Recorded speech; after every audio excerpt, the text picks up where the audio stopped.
നമസ്കാരം. റിതംസിലെ എല്ലാ പ്രേക്ഷകർക്കും വളരെ സന്തോഷത്തോടെ സ്വാഗതം. ഒരു ഇടവേളയ്ക്ക് ശേഷമാണ് റിതംസ് കാൻഡിഡ് നിങ്ങളുടെ മുമ്പിൽ എത്തുന്നത്. ഇന്ന് ഞാൻ നിങ്ങൾക്ക് പരിചയപ്പെടുത്തുന്നത് പത്തനംതിട്ട ജില്ലയിൽ സ്ഥിതി ചെയ്യുന്ന താഴൂർ ഭഗവതി ക്ഷേത്രവും അവിടുത്തെ അനുഷ്ഠാന കലയായ പടയണിയും ആണ്. പത്തനംതിട്ട ജില്ലയിൽ നിന്ന് 6 കിലോമീറ്റർ മാറി അച്ചൻകോവിലാറിന്റെ തീരത്താണ് ഈ ഭഗവതി ക്ഷേത്രം സ്ഥിതി ചെയ്യുന്നത്.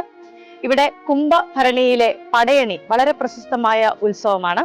ഈ ഒരു ഉത്സവത്തിലെ പടയണിയെയും കോലങ്ങളെയും പരിചയപ്പെടുത്താനാണ് ഇന്ന് ഞാൻ നിങ്ങളുടെ മുമ്പിൽ എത്തിയിരിക്കുന്നത്.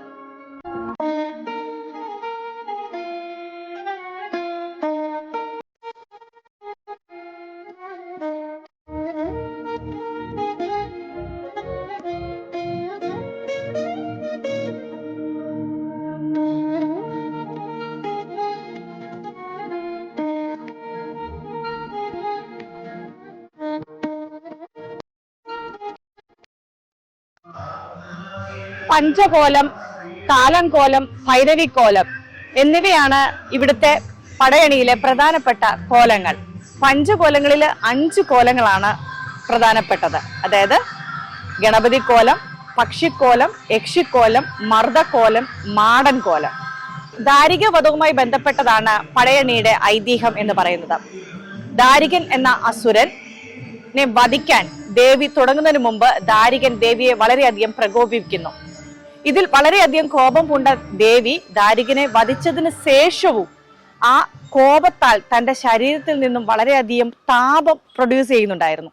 ഈ സമയം അവിടെ എല്ലാം കത്തി കരിക്കാൻ പറ്റിയ താപമായിരുന്നു അത്.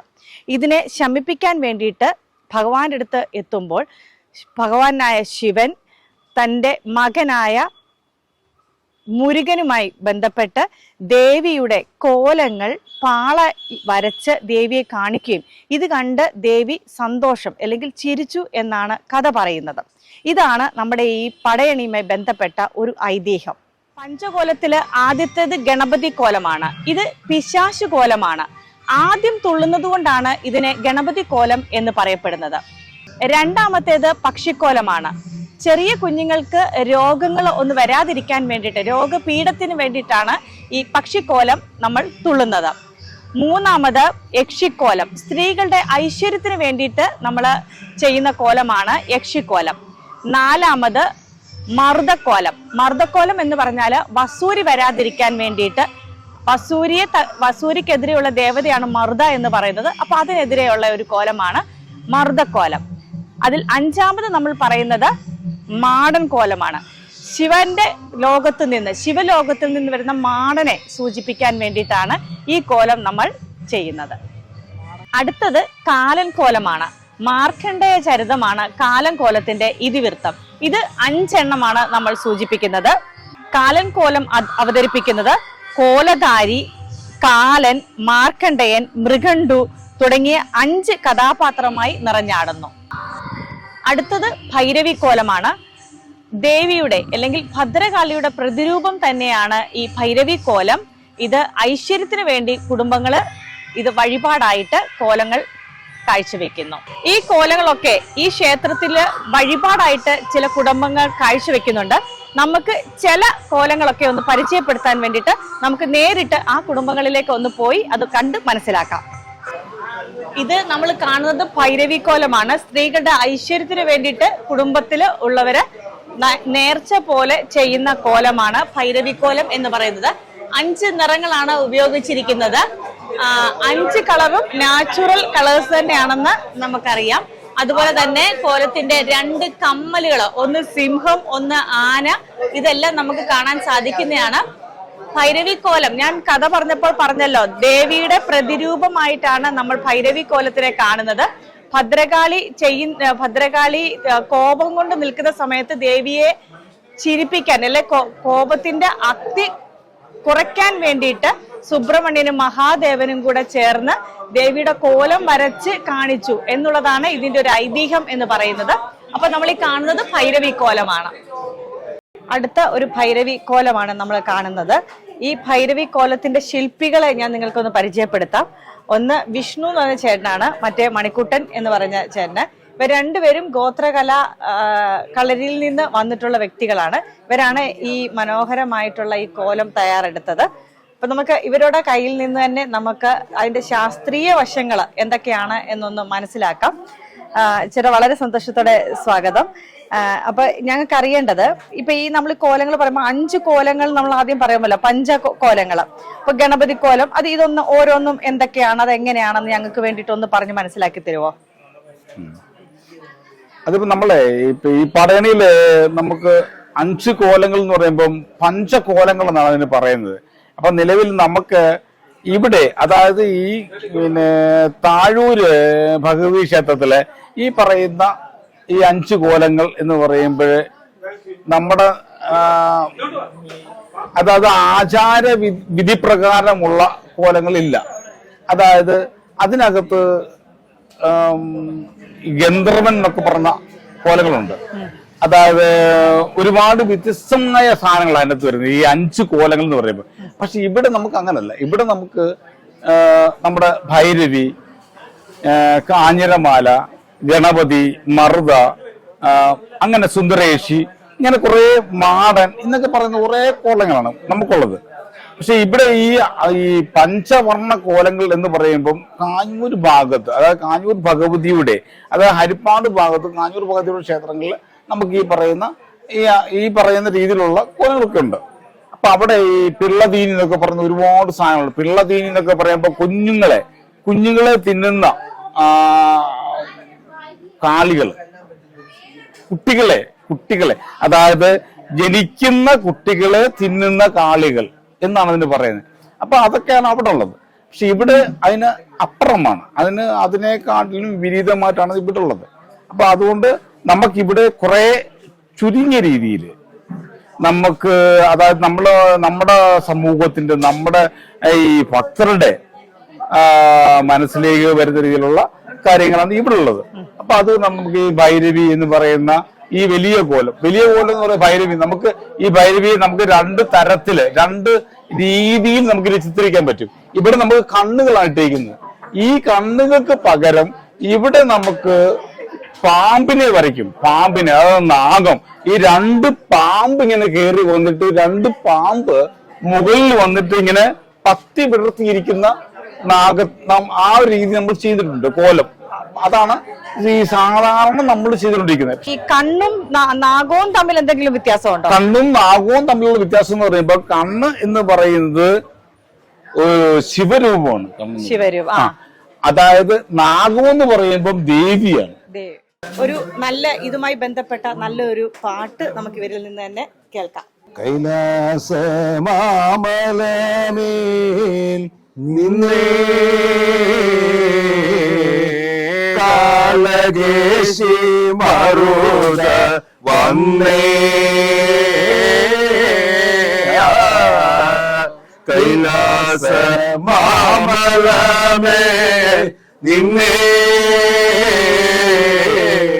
കാളകേശി മറുത വന്നേ,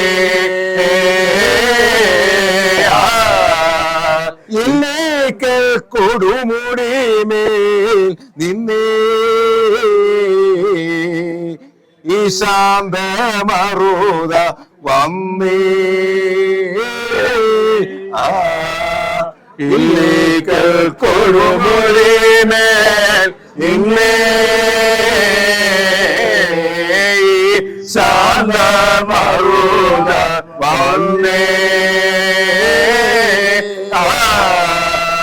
ഓരോരോ മാമലമേൽ തേനിതൂക കണ്ടേ അച്ഛനാണ്, ആ മനമേൽ തേനിതൂക കണ്ടേ, ഓരോരോ മാമലമേ തേനിതൂക കണ്ടേ അച്ഛനാണ്, ആ മലമേൽ തേനിതൂക കണ്ടേ.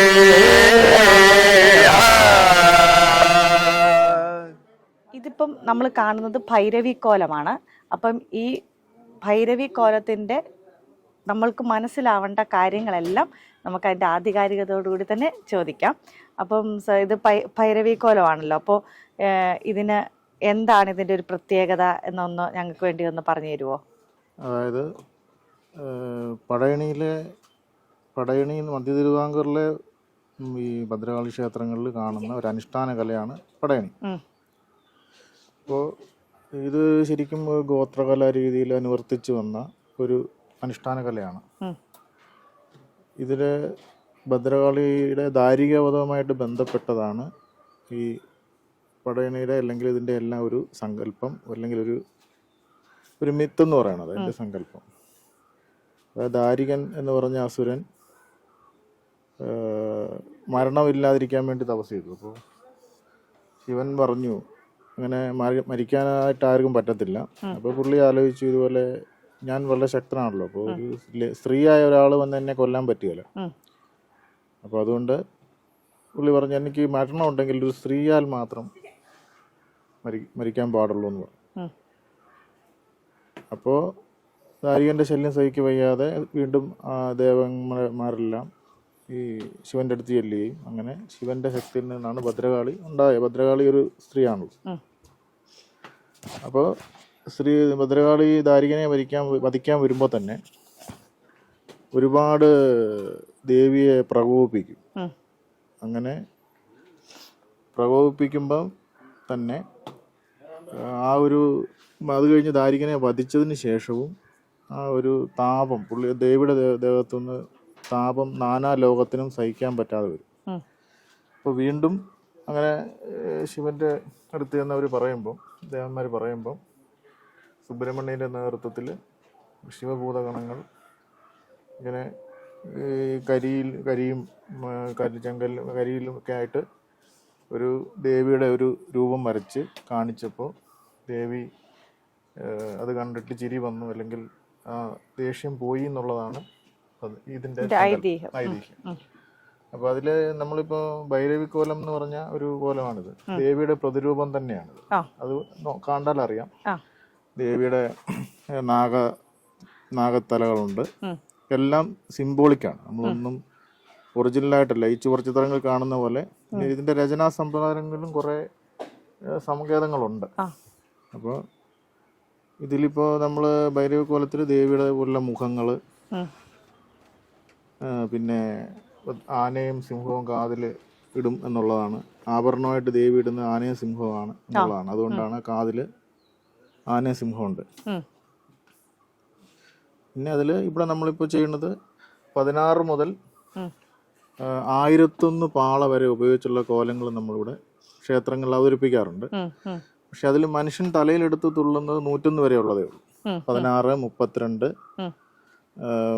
51, 64, 101 അങ്ങനെയാണ് ഇതിന്റെ കണക്ക്, പാളയുടെ കണക്കുകൾ. അത്രയും കോലങ്ങൾ മാത്രമേ മനുഷ്യൻ തലയിലെടുത്ത് തുള്ളാറുള്ളൂ. മറ്റേത് എടുക്കാൻ പറ്റില്ല. 1001 ഒക്കെ വന്നു കഴിഞ്ഞാൽ അത് വണ്ടിയിലാണ്. ഓതറ എന്ന് പറഞ്ഞൊരു സ്ഥലത്ത് മാത്രമേ അത് ഇപ്പൊ നിലവിൽ 1001 പാളയുടെ കോലം അവതരിപ്പിക്കുന്നുള്ളൂ. തിരുവല്ലയ്ക്കടുത്തുള്ള ഓതറ എന്ന് പറഞ്ഞ സ്ഥലത്ത്. ബാക്കിയുള്ള സ്ഥലങ്ങളിലൊക്കെ ഒരുപാട് സ്ഥലങ്ങൾ, കടമ്പനിട്ടയാണ് പ്രധാനം. കടമ്പനിട്ടയുണ്ട്. ഇതിലിപ്പോ നമ്മള് നോർമലി 5 നിറങ്ങളാണ് ഉപയോഗിക്കുന്നത് അല്ലെ? ആ 5 നിറങ്ങൾക്ക് എന്തെങ്കിലും പ്രത്യേകതയുണ്ടോ? ഉണ്ട്. 5 നിറങ്ങൾ എന്ന് പറഞ്ഞത് പഞ്ചഭൂതത്തിനെ സൂചിപ്പിക്കുന്ന കളറാണ്. പഞ്ചഭൂതത്തെ സൂചിപ്പിക്കുന്ന നിറങ്ങൾ അല്ലേ? അതായത് കറുപ്പ് ആകാശം, ചുവപ്പ് ഭൂമി, പച്ച ജലം, മഞ്ഞ അഗ്നി, വെള്ള വായു. ഇതാണ് നമ്മൾ സങ്കല്പമായിട്ട് ചെയ്യുന്നത്. അതില് ഉപയോഗിക്കുന്നത് നമ്മൾ ചായങ്ങളും എല്ലാം പടയണിയിലൊന്നും കൃത്രിമമായിട്ടുള്ളതില്ല. എല്ലാം നാച്ചുറൽ അല്ലെങ്കിൽ പ്രകൃതിദത്തമായത് മാത്രമേ ഉള്ളൂ. അപ്പം അതില് നമുക്ക് വെള്ളയും പച്ചയും നമുക്ക് പാളയിൽ തന്നെയുള്ള കളറുകളാണ് ഉപയോഗിക്കുന്നത്. ഇതിൽ തന്നെ അറിയാം. വെള്ള പാള ചെത്തുമ്പോൾ കിട്ടുന്നത് പച്ച പാളയിലുള്ളത് തന്നെ. പിന്നെ നമ്മൾ ഉപയോഗിക്കുന്നത് കറുപ്പും ചുവപ്പും മഞ്ഞയുമാണ്. മഞ്ഞയ്ക്ക് മഞ്ഞളോ അല്ലെങ്കിൽ മഞ്ഞക്കൂവ എന്ന് പറഞ്ഞ ഒരു ചെടി, അതിൻ്റെ കിഴങ്ങ് ഉപയോഗിക്കും. പ്രധാനമായിട്ട് നമുക്ക് എല്ലായിടത്തും അവൈലബിൾ അല്ലാത്തതുകൊണ്ട് മഞ്ഞൾ തന്നെയായിരിക്കും ഉപയോഗിക്കുക. മഞ്ഞൾ കലക്കി ഉപയോഗിക്കും. പിന്നെ ഉള്ളത് ചുവപ്പിന് ചെങ്കല്ല്. ഇതാണ് ചെങ്കല്ല്. ഇപ്പൊ നമുക്ക് കാവി മണ്ണെന്നൊക്കെ പറഞ്ഞ് കിട്ടും. ചെങ്കല്ല് നദികളിൽ നിന്ന് നേരത്തെ മുങ്ങിയെടുത്ത് അത് അരച്ചാണ് ഉപയോഗിച്ചുകൊണ്ടിരുന്നത്. കറുപ്പെന്ന് പറയുന്നത് മാവലയാണ് പ്രധാനമായിട്ടും. മാവലയുണ്ട്, പിന്നെ ഇതിന്റെ പാളയുടെ തന്നെ കവുങ്ങിന്റെ ഓലയില്ലേ, ഉണങ്ങിയത് നമ്മള് തല്ലി കത്തിച്ച് അത് കെടുത്തി അങ്ങനെ ഉപയോഗിക്കുമായിരുന്നു. ഇപ്പൊ നമ്മൾ ഉപയോഗിക്കുന്നത് നമുക്ക് ഈസിലി ആയിട്ട് കിട്ടുന്നതും എല്ലാമായത് മാവലയാണ്. മാവല നമ്മൾ വാട്ടിക്കരിച്ച് അതൊരു പ്രത്യേക രീതിയിൽ നമ്മൾ അധികം കത്തിപ്പോകാതെ നമ്മൾ അത് എടുത്തിട്ട് അരച്ച് ആണ് മാവല നമ്മൾ കരിച്ച് കറുപ്പ് ഉപയോഗിക്കും. കറുപ്പിന്റെ കളർ ഉണ്ടാക്കുന്നത്. ചുവപ്പ് ചെങ്കല്ലാണ്. അതാണ് കോല നിർമ്മിതിയുമായിട്ട് ബന്ധപ്പെട്ട്. പിന്നെ ഉള്ളത് ഇപ്പൊ നമ്മൾ ഈ ചെയ്യുന്ന ഈ ഭൈരവി കോലത്തിന് പ്രത്യേകത, അതായത് അതിന്റെ സബ് ഡിവിഷൻസ് ഉണ്ടല്ലോ. ഇപ്പം മംഗളമായിട്ട് സന്തോഷകരമായ ദേവിയെ സൂചിപ്പിക്കുന്നത് അങ്ങനെയൊക്കെ ഉണ്ടല്ലോ. അപ്പൊ ഇപ്പൊ നമ്മൾ ഈ ചെയ്യുന്ന ഈ ഒരു ഇതിന് എന്ത് ഇതാണുള്ളത്? അതായത് ക്ഷേത്രങ്ങളിൽ സാധാരണ നമ്മള് ഒരുപാട് ദിവസങ്ങൾ നടത്താറുണ്ട്. ചില ക്ഷേത്രങ്ങളിൽ ചിലപ്പം 4 ദിവസം ഉള്ളതുകൊണ്ട് 5 ദിവസം ഉണ്ട്. പല കരക്കാർ തന്നെ അങ്ങനെ നടത്തുന്നുണ്ട്. അപ്പോൾ സാധാരണ എല്ലായിടത്തും ഇല്ല, ചില സ്ഥലങ്ങളിൽ ഇവിടുത്തെ ഇപ്പൊ ഈ താഴൂർ കടവിലെ പടയണി കുറച്ച് വ്യത്യസ്തമാണ്. നമ്മളവിടെ എന്ന് വെച്ചാൽ പാട്ടുപാടി ഇങ്ങനെ എഴുന്നള്ളിപ്പൊക്കെ കുറവാണ്. പാട്ടുപാടി നമ്മൾ ദേവീക്ഷേത്രത്തിൽ ദേവിയുടെ മുമ്പിൽ വെച്ച് തന്നെ തുള്ളുകയാണ് ചെയ്യുന്നത്. തുള്ളി ഒഴിയുക എന്നുള്ളതാണ് നമ്മൾ അവിടെ ചെയ്യുന്നത്. ഇവിടെ ഇപ്പോൾ ഇങ്ങനെയുള്ളൊരു സമ്പ്രദായം. അവിടെ പ്രത്യേകം എന്ന് വെച്ചാൽ അവിടെ നമ്മൾ പടയണി കണ്ട് സംതൃപ്തി കഴിഞ്ഞ് ലാസ്റ്റ് ദിവസം തുള്ളുന്നത് മംഗളഭൈരവി എന്ന് പറഞ്ഞ ഒരു ഭൈരവിയാണ്. ചില സ്ഥലങ്ങളിൽ സാധാരണ ഭൈരവി തന്നെ മംഗളഭൈരവിയായിട്ട് തുള്ളാറുണ്ട്. ചിലയിടത്ത് അതിന് വേറൊരു മംഗളലത എന്ന് പറഞ്ഞിട്ട് വേറൊരു രചനാ സമ്പ്രദായത്തിൽ ചെയ്യാറുണ്ട്. മങ്ങിയ വെളിച്ചത്തില്, നല്ല വെളിച്ചത്തിൽ ഇത് വലിയത്. പക്ഷെ ഈ പറഞ്ഞ ഈ കളറൊക്കെ ഉണ്ടോ, ഇതൊക്കെ ഈ കളർ ഇങ്ങനെ ഫെയ്ഡായിട്ട് ഇത് ഉണങ്ങിയതാ അത്. പക്ഷെ ഇതൊക്കെ ആ ചൂട്ടിന്റെ കറ്റത്ത് വരുമ്പോ അതെല്ലാം നല്ല ബ്രൈറ്റ് ആയിട്ട്. ചൂട്ടുകറ്റകൾ ഇവിടെ ഒരുങ്ങി കിടക്കുന്നത് കണ്ടാൽ അല്ലേ, ഇതിങ്ങനെ നിറച്ച് ഇങ്ങനെ വട്ടത്തിൽ കെട്ടി അത് പാകത്തിന് ആക്കി വെച്ചിരിക്കുകയാണ്. ഇത് കത്തിച്ചിട്ടാണ് ഇവർ കോലങ്ങളുടെ 2 സൈഡിൽ നിന്ന് പോകുന്നത്. അപ്പോൾ ചൂട്ടുകറ്റകൾ വരെ വളരെ മനോഹരമായിട്ടാണ് അവർ അത് അടുക്കി കെട്ടി വെച്ചിരിക്കുന്നത്. ഭൈരവി കോലത്തിന്റെ നെഞ്ചിൽ ഇടാനുള്ള പടച്ചട്ട പോലത്തെ സാധനമാണ് നെഞ്ചുമാല. അതുപോലെ തന്നെ ഇതാ ഇവിടെ കാലൻ കോലത്തിന് വേണ്ടിയിട്ട് ചെയ്യുന്നതാണ്. അത് ഭദ്രകാളി ആ രീതിയില് ഇത് കാലൻ കോലത്തിന് വേണ്ടിയിട്ടുള്ള നെഞ്ചുമാലയാണ്. സ്ത്രീകൾക്കും പുരുഷന്മാർക്കും വ്യത്യസ്തമായ നെഞ്ചുമാലകളാണ് നമ്മൾ ഇതിനു വേണ്ടി ഒരുക്കുന്നത്. നമ്മൾ 3 കോലങ്ങൾ ആദ്യം പറഞ്ഞിരുന്നു, അതായത് പഞ്ചകോലം, കാലൻ കോലം, ഭൈരവി കോലം എന്ന്. അതിൽ നമ്മൾ രണ്ടാമത് പറഞ്ഞ കാലൻ കോലമാണ് ഈ കാണുന്നത്. അപ്പോൾ ഇതിനെക്കുറിച്ച് കൂടുതൽ നമുക്ക് ചോദിച്ച് മനസ്സിലാക്കാം. ചേട്ടാ, ഇതിന്റെ ഇത് ഒന്ന് വിശദീകരിച്ച് തരുമോ ഞങ്ങൾക്ക് വേണ്ടിയിട്ട്? ഇത് പടയണിയിലെ വളരെ പ്രധാനമായ ഒരു കോലമാണ്. കാലൻ കോലം എന്നാണ് ഇത് പറയുന്നത്. ഈ ഭൈരവി കോലം കഴിഞ്ഞു കഴിഞ്ഞാൽ അടുത്ത പ്രാധാന്യമുള്ളൊരു കോലമാണ്.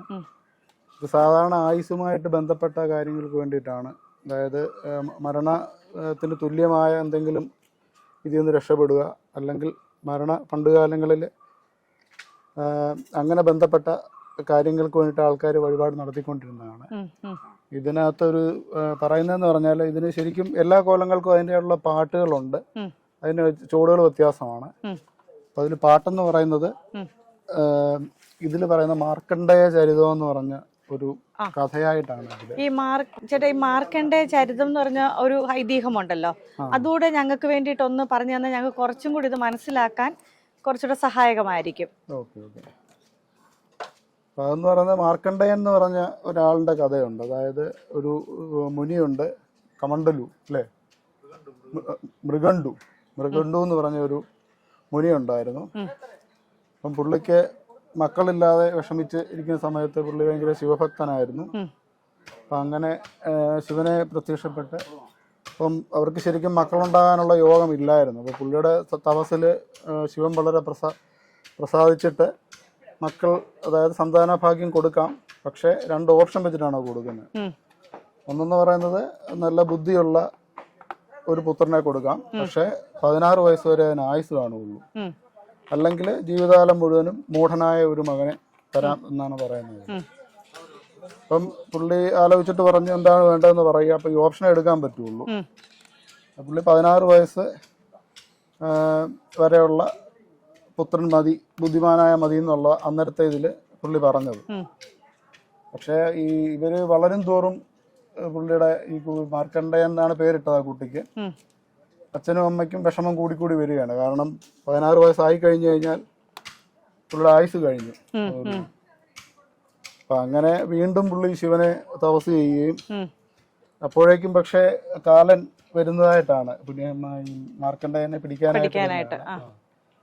അപ്പം ഈ മാർക്കണ്ഡേയൻ എന്ന് പറഞ്ഞ പുള്ളി ഈ കടവൂര് നമ്മുടെ ഒരു ശിവന്റെ ക്ഷേത്രമുണ്ട്, അവിടുത്തെ ശിവലിംഗത്തിൽ ചെന്ന് കെട്ടിപ്പിടിച്ച് കിടക്കുകയാണ്. അപ്പം കാലം വന്നിട്ട് കയറ് ഇടുമ്പോഴ് ശിവലിംഗത്തേനും കൂടെ കൂട്ടിയാണ് ഇവന് കെട്ടിപ്പിടിച്ച് കിടക്കുകയാണ്. അപ്പോൾ അതിനവിടെ കൂട്ടിയാണ് ഇടുന്നത്. അപ്പൊ അതിൽ ശുഭതനായ ശിവൻ വന്നിട്ട് കാലനെ നശിപ്പിക്കുന്നതായിട്ടാണ് അതിൽ ഐതിഹ്യം പറയുന്നത്. അങ്ങനെ കുറച്ചു നാളായിട്ട് നമ്മൾ കാലനില്ലാത്ത കാലം എന്നൊക്കെ നമ്മൾ കേട്ടിട്ടുണ്ട് കുറച്ചു നാൾ.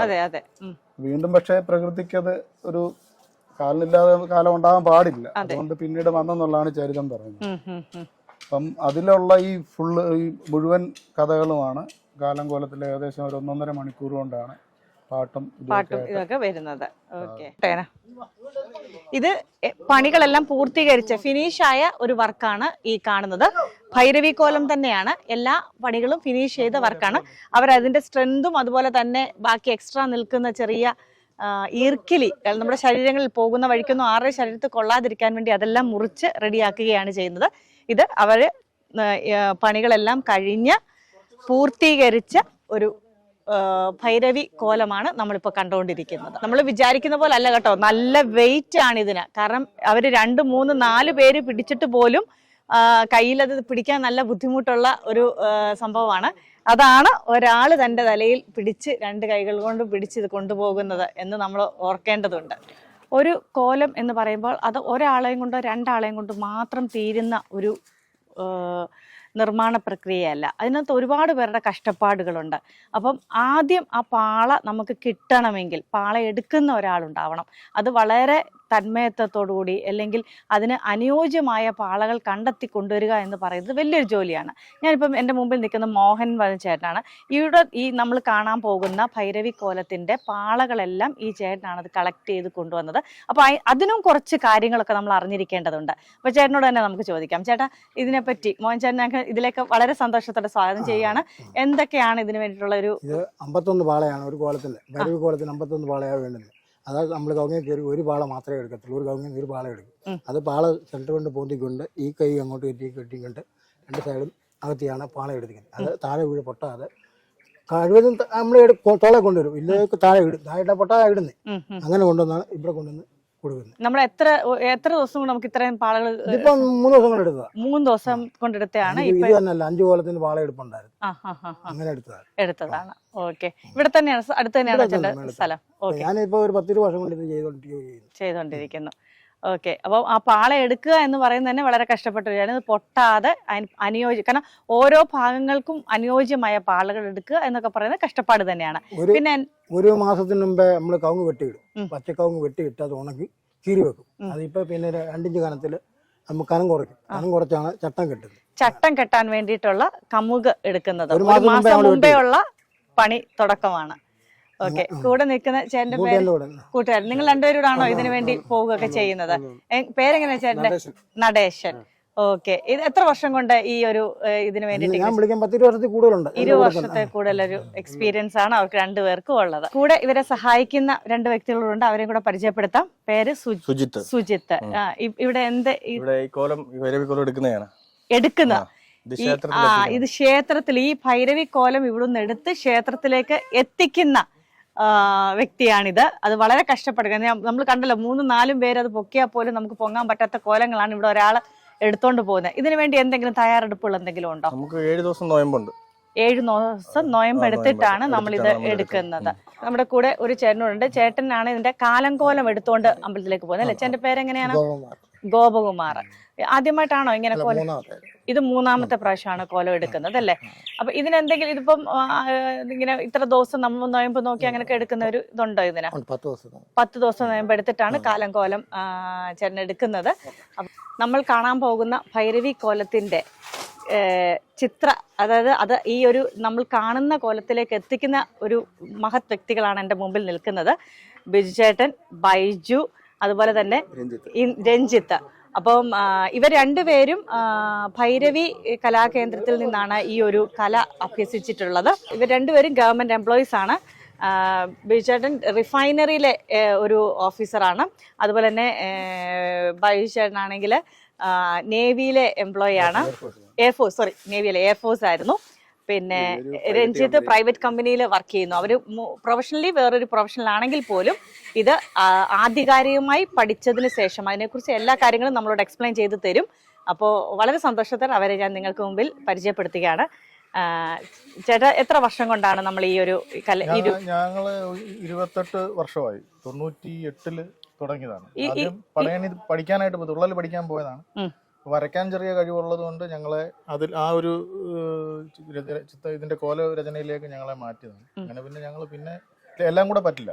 ഈ ഉറക്കമുളച്ച് കോല എഴുതി പിന്നെ നമ്മൾ തുള്ളാനൊന്നും പറ്റില്ല. കാരണം പിന്നെ ഞങ്ങൾ പൂർണ്ണമായിട്ടും കോല പിന്നെ കോല എഴുതി ചെയ്യാനുള്ള ആൾക്കാരും വളരെ കുറവാണ്. പിന്നൊക്കെയാണെങ്കിൽ താഴൂർ അമ്പലത്തിൽ ഇഷ്ടംപോലെ കോലങ്ങളുണ്ട്. അപ്പൊ കോലങ്ങൾ ഒരുപാട് വന്നു കഴിഞ്ഞാൽ ചെയ്യാനുള്ള ആൾക്കാരും കുറവാണ്. നിങ്ങൾ രണ്ടുപേരും സഹോദരങ്ങളാണ്. ഇവർ രണ്ടുപേരും സഹോദരങ്ങളാണ്. ഞങ്ങൾ 25, 26 വർഷത്തോളമായി. 98 ആ സമയത്താണെന്ന് തോന്നുന്നു ഞങ്ങൾ തുടങ്ങിയത്, കോല എഴുത്ത് തുടങ്ങിയത്. ഒരുപാട് ക്ഷേത്രത്തിന് മുമ്പ് തന്നെ തുള്ളൽ പഠിക്കാനായിട്ട് പോയിട്ടുണ്ടായിരുന്നു.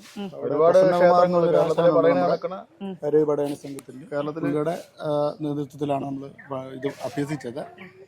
പിന്നീട് കുറച്ച് വരയ്ക്കാൻ കഴിവുള്ളതുകൊണ്ട് നമ്മൾ ഇതിലേക്ക് നമ്മളെ കൊണ്ടുവന്നതാണ്. ദൈവികമായിട്ട് ഇറക്കിയതായിട്ടാണ് നമ്മൾ വിശ്വസിക്കുന്നത്. അതെ, വളരെ ഒരു അനുഗ്രഹമായിട്ടുള്ളൊരു കഴിവ് തന്നെയാണ് ഇത്. ഇത്ര മനോഹരമായിട്ട് വരച്ച് എടുക്കുക എന്ന് പറയുന്നത് വളരെ ഒരു അനുഗ്രഹം തന്നെയാണ്. പടയണി എന്ന് പറഞ്ഞാൽ 64 കലകളും സമന്വയിപ്പിക്കുന്ന ഒരു ഇതാണ്. അതാണ് ഞാനിപ്പോൾ പറഞ്ഞത്. അവർ ചെയ്യുന്ന ഒരു കലയാണ്. കറക്റ്റായിട്ട് എടുക്കുക എന്ന് പറഞ്ഞത് അവർ പാളം എടുക്കുക, അതൊരു കലയാണ്. അത് 64 കലകൾ ഏതാണ്ട് നമുക്ക് പറയാൻ പറ്റില്ല. പക്ഷെ 64 കലകളുടെയും സമന്വയമാണ് പടയണി. പാട്ട്, ഡാൻസ്, നൃത്ത ചുവടുകളുണ്ട്. ഇപ്പൊ ഭരതനാട്യമാണെങ്കിൽ അതുപോലെയുള്ള ചുവടുകളുണ്ട്. പലതായിട്ട് ചെയ്യുന്ന പോലെയുള്ള ചില സ്റ്റെപ്പുകളും നമ്മൾ ഇതിലും ചെയ്യുന്നുണ്ട്.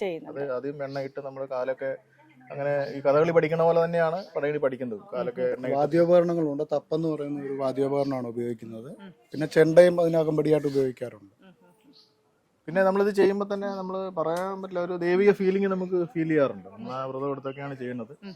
എത്ര ദിവസത്തെ വ്രതമാണ് നമ്മൾ ഇതിനു വേണ്ടി? നമ്മൾ സാധാരണ ഞാൻ നാട്ടില് അവിടെ ഞങ്ങളൊരു പല നാട്ടിലും കോലങ്ങളുണ്ട്. ഞങ്ങളുടെ നാട്ടിലൊരു 40 ദിവസം വ്രതം എടുക്കും. ഇതിപ്പോൾ പെട്ടെന്ന് അറിയാണ്ട് കുറച്ച് ദിവസം മാത്രമേ വ്രതം എടുക്കാൻ പറ്റുള്ളൂ. നമ്മൾ ഇതിനായിട്ട് തയ്യാറായിട്ട് വരുവാണെങ്കിൽ നമ്മൾ 40 ദിവസമാണ് നമ്മുടെ വ്രതം എടുക്കുന്നത്.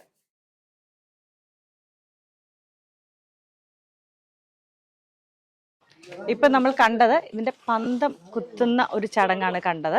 അത് കറക്റ്റ്, അത് കോലം ധരിക്കുന്ന ആൾക്ക് ഒരു കുഴപ്പവും പറ്റാത്ത രീതിയിൽ സെന്ററിൽ പിടിച്ച് അതിന്റെ മുകളിലായിട്ടാണ് പന്തം കൊളുത്തിയത്. ഈ പന്തം കത്തിച്ചിട്ടാണ് ദേവിയുടെ മുമ്പിലേക്ക് ഈ കോലവുമായിട്ട് പോകുന്നത്. കോലത്തിന്റെ പണികൾക്കൊക്കെ ശേഷം ക്ഷേത്രത്തിലേക്ക് പുറപ്പെടാൻ സമയമായി. മേളക്കാരൊക്കെ എത്തിയിട്ടുണ്ട്. അതിനു മുമ്പ് ചെറിയ ചെറിയ ചടങ്ങുകളുണ്ട്. ആ ചടങ്ങിന് ശേഷമായിരിക്കും ഇത് ഇവിടുന്ന് പുറപ്പെടുന്നത്.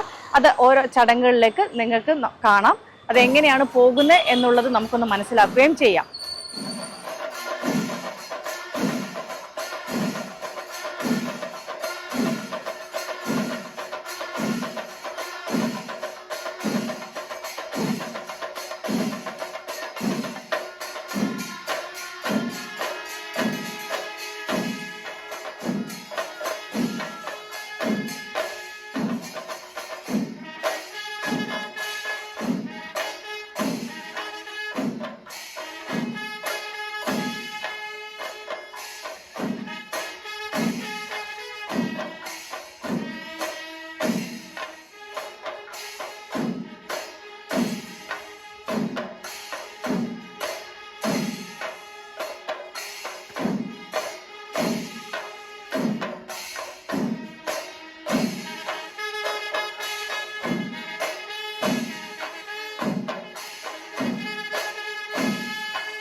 നമുക്കിവിടെ